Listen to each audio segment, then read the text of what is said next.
Installation of centrifugal pumps. General reference and guide. Welcome to the general video reference and guide.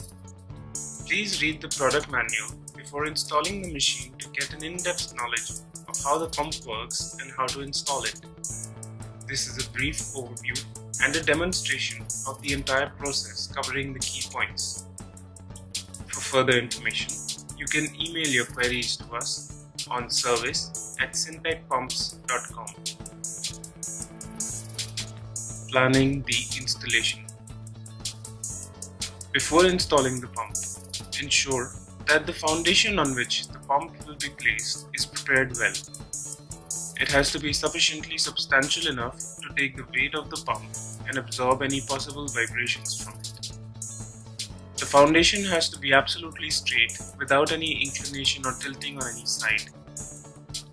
The foundation bolt of proper size should be embedded in the concrete and base plate tightened, ensuring that it is level in all directions. Piping associated with the pump must be anchored and supported independently of the pump and should never put any strain on the pump casing. When the pipes are not supported, their weight is borne by the pump casing and may cause them to crack or deflect. It is important that the connections be carefully aligned axially, angularly, and in length. Suction piping in case of suction lift condition, negative suction. The piping run and the connection fittings should be properly aligned and supported separately. The elbow should be of long radius type. All suction piping must be airtight. The suction pipe should be sized to ensure the liquid velocity of not more than 2 meters per second. The suction pipe size should be at least one commercial size larger than the opening of the pump inlet. All suction pipes should have a continuous rise to the pump suction inlet. 6 mm per 100 mm slope is recommended. No isolation valve is recommended. There should be a tapping provided for installing a vacuum gauge in suction line. The reducer joining the straight length of the pipe in the pump line should be an eccentric reducer with the inclined side of the reducer as the bottom side. The straight length of the pipe after the eccentric reducer should be 2 times of the pipe diameter.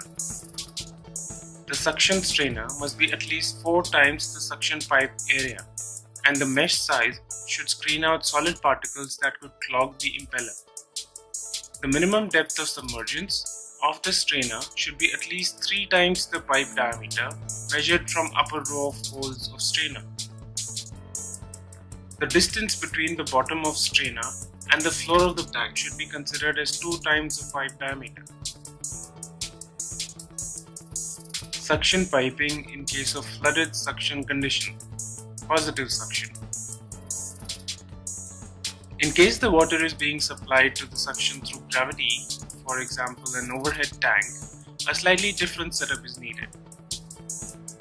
The elbow should be of standard type or of the long radius type. Isolation valve should be provided in suction line.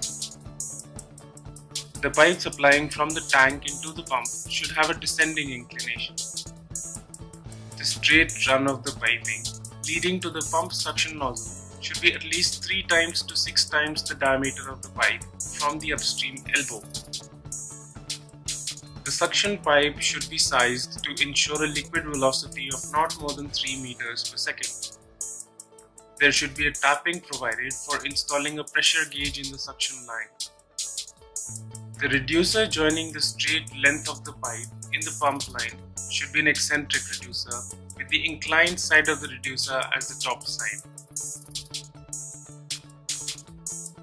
Description of the discharge pipe. There should be a pressure tapping as close to the pump outlet and before the isolation valve as possible to measure the pump shut-off head. Concentric reducers are installed in the discharge pipe to minimize friction losses. The check valve used in the discharge should be of non-slant type to prevent hydraulic shocks.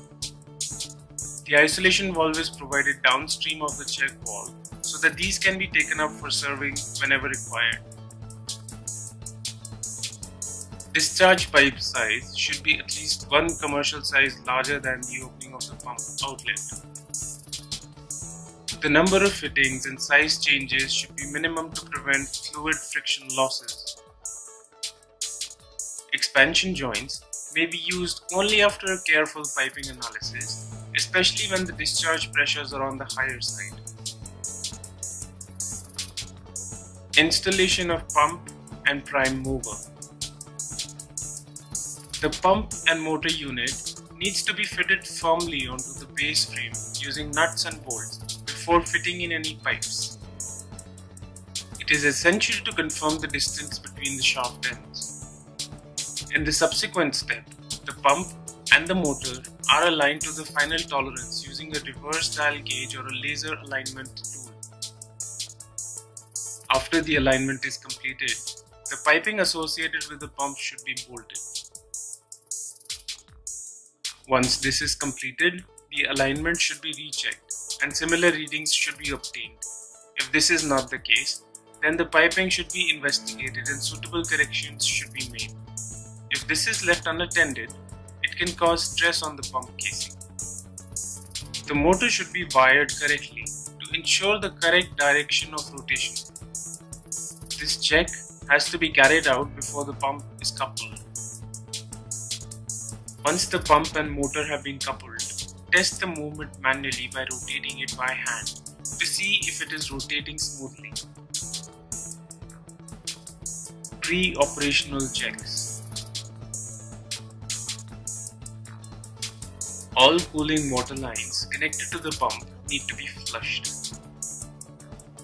The cooling water lines are opened and circulation of liquid is ensured. Bearing housing should be drained of their oil and refilled with fresh oil of correct viscosity.